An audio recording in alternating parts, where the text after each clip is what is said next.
The courtroom was unusually quiet as the judge, a man known for his stern demeanor and unwavering control, stared down at the defendant seated before him. His hand hovered just above the gavel, ready to bring the proceedings to a close. But when the doors of the courtroom swung open with a dramatic swing, a murmur rippled through the audience. In walked a tall, lean figure dressed in a perfectly tailored suit, his boots thudding softly on the hardwood floor. A weathered face, marked by years of experience, came into view. It was Clint Eastwood. Clint didn't look like someone who had stepped into a courtroom. He had the appearance of a man who had stepped out of a movie. His piercing eyes scanned the room, briefly pausing on the judge, who looked up in surprise, his expression unreadable. The room was filled with tension, not from Clint's entrance, but from the fact that this was no ordinary case. It was one of the highest-profile cases of the year, involving a powerful senator caught in a corruption scandal. The stakes were high, and the players in the room knew that. The judge cleared his throat, adjusting his glasses as he looked down at his notes. "Mr. Eastwood, this is a court of law, not a film set. You'll need to take your seat and let the proceedings continue." He had a knack for cutting through any nonsense, his reputation as a no-nonsense man of the law well established. Clint gave a small smirk, but made no move to sit. He knew the game being played here, and he wasn't about to play by the judge's rules. "Your Honor," Clint said, his voice as gravelly as ever, "I'm not here to disrupt, just here to see something through." The judge let out a small, almost incredulous laugh. "Aren't you a bit out of place here, Eastwood?" he asked, leaning back in his chair, clearly amused. "This is a courtroom, not a Western. What's next? Are you going to start quoting lines from Dirty Harry?" There was a pause, a moment of silence in the air as Clint stood there unfazed, his eyes locked with the judge's. The courtroom waited for Clint to respond, to give them something. But what came next wasn't what anyone had anticipated. Clint reached into his jacket pocket with a slow, deliberate motion, and for a moment, the judge seemed to think Clint was about to pull out a gun, ready to engage in some absurd standoff, like the ones from his movies. The judge leaned forward, his smile faltering. The audience in the courtroom held their collective breath. Clint, however, didn't draw a weapon. Instead, he pulled out something far more powerful in that moment, a small, sleek badge. It gleamed in the light as he placed it on the table before the judge with a soft clink. The badge was simple, polished metal with a shiny eagle emblazoned in the center, but it was unmistakable. The letters that read U.S. Secret Service seemed to freeze the entire room. The judge's face drained of color. His mouth went dry. He knew what that badge meant, and suddenly, his earlier bravado seemed hollow. In the courtroom, everyone remained motionless. No one dared to speak. Even the stenographer's fingers stopped moving across the machine. The judge swallowed hard, his mind racing to comprehend what had just happened. Clint Eastwood, a man with no known affiliation to the government, was suddenly flashing a U.S. Secret Service badge in front of him. How had this happened? What was Clint doing here, and why was he showing this badge now? The room was silent for what seemed like an eternity, the weight of Clint's gesture pressing down on everyone present. The judge was a man who prided himself on his power and his ability to intimidate. Yet in that moment, the only thing that intimidated him was the very thing Clint had just shown him. The U.S. Secret Service wasn't something to be trifled with. If Clint was indeed who he claimed to be, the consequences of underestimating him could be dire. Finally, the judge cleared his throat, his voice shaky as he spoke. "Mr. Eastwood, I wasn't aware that you were involved in this matter." His words faltered. His usual confidence was gone, replaced by a cold, unnerving uncertainty. Clint didn't respond immediately. He simply stood there, his expression stoic, his hands clasped in front of him. He allowed the judge to stew in his discomfort for a few moments before speaking, his voice calm, almost chilling in its simplicity. "I'm here because I'm needed," Clint said, his eyes narrowing ever so slightly. "This court case is larger than you think, and I'm not the only one who knows it. You should be careful about how you proceed. Some things are bigger than the law, Judge." The judge's eyes flicked between Clint and the badge on the table, his mind racing. The senator's case had seemed straightforward at first, but now it was clear that there were forces at play that no one had anticipated. And Clint Eastwood, of all people, was standing here, involved in it. The courtroom remained eerily silent long after Clint Eastwood had exited. The judge, who had prided himself on his command of the room, sat motionless in his chair, his hands clasped in front of him, the U.S. Secret Service badge glinting under the harsh fluorescent lights. It was as though the entire atmosphere had shifted. The tension that had once been directed at the defendant, at the scandalous case unfolding, now hung thickly around the judge like a weight he couldn't shake. Off for the next few minutes, no one spoke. Even the prosecutor, who had been preparing to present evidence, seemed caught off guard, staring at the badge, his mouth slightly agape. The defense attorney, a smooth talker known for his quick wit, sat back in his chair, his usual smug expression gone. He too was trying to piece together what had just happened. Finally, it was the bailiff who broke the silence. His voice was hushed but firm as he addressed the judge. "Your Honor, should we continue with the proceedings?" The judge blinked, still frozen as if pulled from a trance. He glanced at the badge once more and then, as if snapping back to reality, cleared his throat.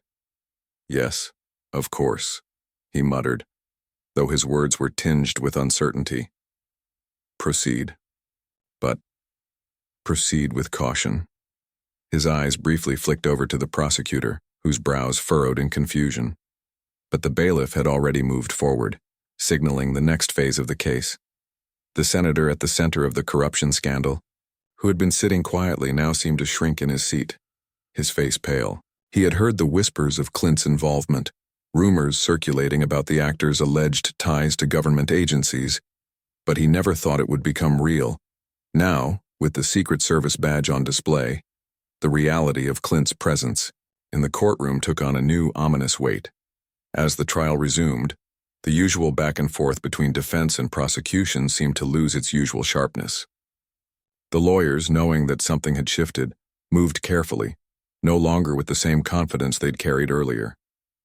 The judge, for the first time in a long while, appeared to be walking on eggshells. His gaze kept flicking back to the spot where Clint had stood just moments before, as if expecting the man to walk back through the door at any moment. But Clint did not return, and with every passing second, the courtroom became a place of quiet, uncertainty. Outside the courthouse, Clint Eastwood walked briskly, his long stride punctuating the steps as he made his way toward a sleek black car waiting at the curb. A pair of suited agents stood by, their eyes scanning the street for any sign of trouble. Clint's expression was unreadable, but the brief encounter in the courtroom had been more than enough. He knew the power he wielded, and he understood the message he had sent. The Secret Service badge wasn't just a symbol of authority.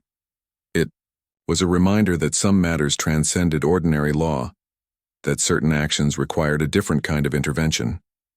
As he slid into the back of the car, one of the agents shut the door behind him and climbed into the front seat. Clint's thoughts, however, were far from the courtroom.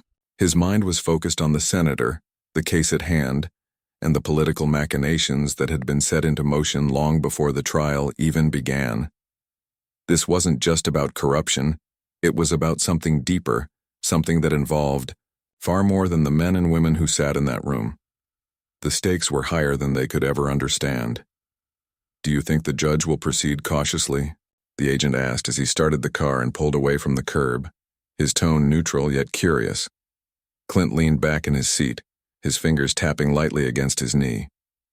"He will, at least for now," he replied, his voice quiet but resolute. "They all will. No one wants to be the one who challenges what's been set in motion." The agent nodded, but Clint could see the subtle doubt in his eyes. They both knew that the situation had the potential to escalate, and though Clint had shown his hand, the real game was just beginning. Meanwhile, back in the courtroom, the judge was still reeling. As the trial continued, he found himself distracted, unable to focus on the finer points of the case. His mind kept returning to Clint Eastwood, to the badge, to the feeling of being utterly out of his depth. His usual tools of persuasion, his gavel, his sharp commands, had no power in this situation. The weight of the U.S. Secret Service badge had placed him on the defensive. He had been in high-stakes cases before, but this was something else, entirely. The prosecutor, sensing the judge's unease, leaned over to whisper in his ear, "Your Honor, perhaps we should consider delaying the case. There's too much at play here." The judge shook his head, his gaze fixed on the proceedings, but not truly seeing them. "No, we move forward, but the rules have changed." As Clint sat in the car, the hum of the engine almost drowned out the thoughts swirling in his mind. The quiet, contemplative expression on his face was a sharp contrast to the tension that had gripped the courtroom moments before. The game had only just begun, but Clint was already several steps ahead. He wasn't just a man of action. He understood the weight of influence, the power of carefully timed words, and the chilling effect that the U.S. Secret Service badge had on people who thought themselves untouchable. But this wasn't about intimidation. It was about ensuring the right people understood the stakes of what was unfolding. The agent in the front seat kept his eyes on the road, but he occasionally glanced back at Clint in the rearview mirror, sensing the silent calculation in his companion's demeanor. He didn't ask questions, though. He knew better than to disrupt Clint's focus. Back at the courthouse, the atmosphere was anything but ordinary. The judge, once a man whose mere presence could silence the rowdiest of attorneys, was now pacing nervously in his chambers. The badge Clint had flashed wasn't just a symbol of the U.S. Secret Service. It was a reminder that the wheels of government and power didn't always turn on the side of the law, at least not in the way most people expected. The judge's mind raced through possibilities. He had served in the judiciary for decades, but he had never felt this kind of pressure. The way Clint had walked into the room, exuding an almost otherworldly authority, had shaken him to his core. It wasn't just the badge. It was the fact that Clint Eastwood, a man with no visible government ties, had turned up in this courtroom, uninvited, clearly in control of a game that the judge hadn't even known he was a part of. The senator at the center of the case had taken note of the judge's unease. For all his bravado and political savvy, he knew when to keep quiet. The senator's defense attorney was already strategizing, but the wheels were spinning in his mind as well. Something had shifted irrevocably. The case no longer felt like just a scandal to be swept under the rug. It was a tangled web, and Clint Eastwood, of all people, had become a key thread in it. As the trial resumed after recess, the judge took his seat, trying to mask his internal conflict. The room, once filled with the sharp clatter of legal jargon, had shifted to something far more ominous. The defense and prosecution continued their arguments, but their words seemed hollow in the face of what had transpired. Every glance between the lawyers, every motion to present evidence, was under the shadow of Clint's mysterious role in all of this, and the judge couldn't shake the feeling that, even now, Clint was watching, waiting for someone to make the wrong move. Outside, Clint's agent was still driving, the city streets passing by in a blur. Clint's phone buzzed quietly in his pocket, snapping him out of his reverie. He pulled it out and glanced at the screen, the name, Director Hamilton, flashing in bold letters. Clint's finger swiped across the screen, and the call connected. "Clint." The voice on the other end was authoritative yet calm. "It's time." Clint's eyes narrowed. He had expected this call. It had been part of the plan all along. "I'm ready," he said, his tone decisive. "Good. We need you back in Washington. Now. Things are moving faster than we anticipated." Clint nodded, though the gesture was unseen. "I'll be there in an hour." He ended the call and turned to the agent.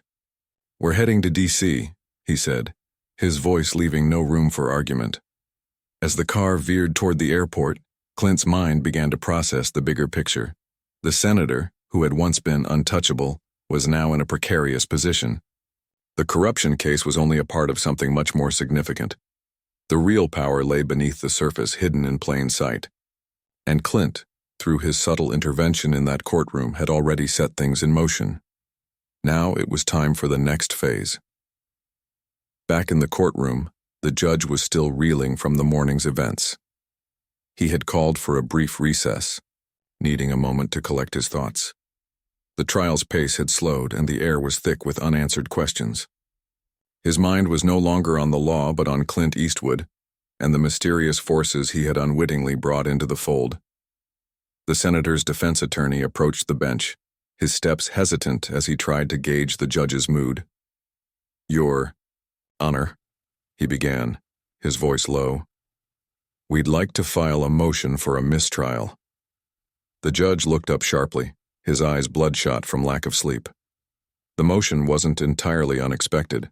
The defense had been floundering in the face of Clint's sudden intervention, and now it seemed they were grasping for any way to derail the trial. A mistrial?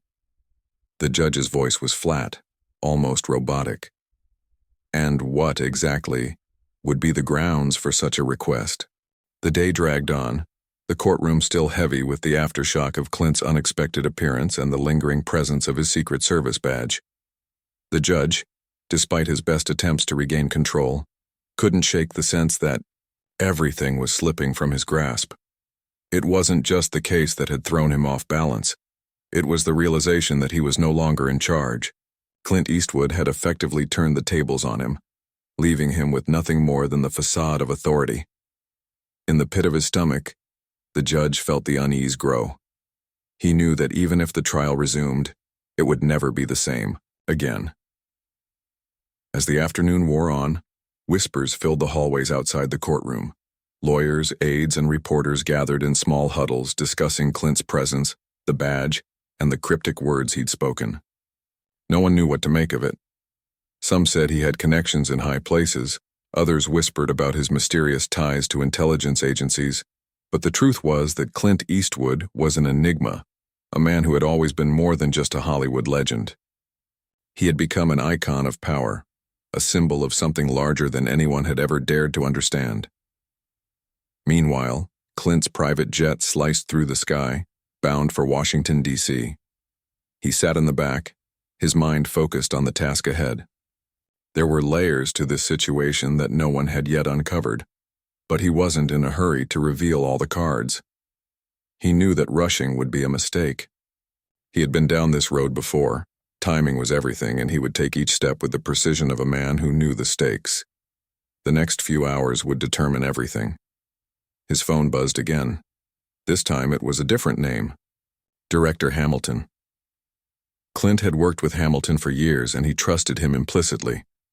But even their relationship was built on the understanding that Clint didn't need to ask permission for every move.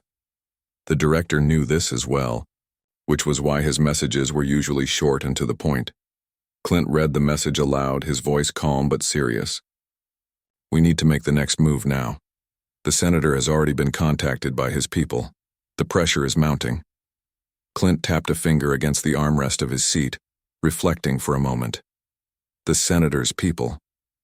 The web was growing, and the higher the stakes became, the tighter the noose would be around everyone involved. There was no turning back now. It had never been Clint's style to work in the shadows. He preferred to make his presence known, but sometimes a little mystery went a long way. He typed a quick response, then leaned back in his seat. "I'll be there soon. We need to make sure we control the narrative before it gets out of hand. Make sure everyone is on the same page." The plane continued its journey through the clouds, cutting through the horizon with the precision of a man who had long ago learned how to navigate complex situations. Clint was no longer just an actor or a symbol. He had become a player in a game where the consequences of every action were magnified, and the lines between right and wrong were blurred beyond recognition. Back in the courtroom, the judge was still seated at the bench, his face drawn with exhaustion. His mind had been racing, unable to focus on anything other than the impending feeling of being trapped. The legal arguments had all become secondary. What had started as a straightforward trial had transformed into something far more sinister. And no one, not even the most seasoned attorneys in the room, knew what Clint Eastwood's role in all of this truly was. The defense attorney's voice broke the silence, his words tentative as he attempted to get the proceedings back on track. "Your Honor, we request that you allow us to proceed with the evidence. We can continue without the interruption of these external influences." The judge's eyes flashed with a sudden burst of anger, but he quickly masked it. His jaw tightened as he adjusted his glasses and looked down at the papers in front of him. "Proceed with the evidence," he muttered, though his voice was devoid of conviction. He barely heard the words. The courtroom felt distant, like a place where nothing truly mattered anymore. The prosecutor, sensing the vulnerability of the situation, stood and began outlining his case once more, his voice steady but with a hint of urgency. But despite the prosecution's best efforts, it was clear that the momentum had shifted. The courtroom no longer buzzed with the usual energy. Instead, there was an undercurrent of tension, an understanding that something far larger was at play. Outside, the sun was setting as Clint's plane began its descent into Washington, D.C. The agent in the front seat remained quiet, but Clint could sense his presence without needing to look. He wasn't here for small talk. Everyone had their part to play, and the time for distractions was long past.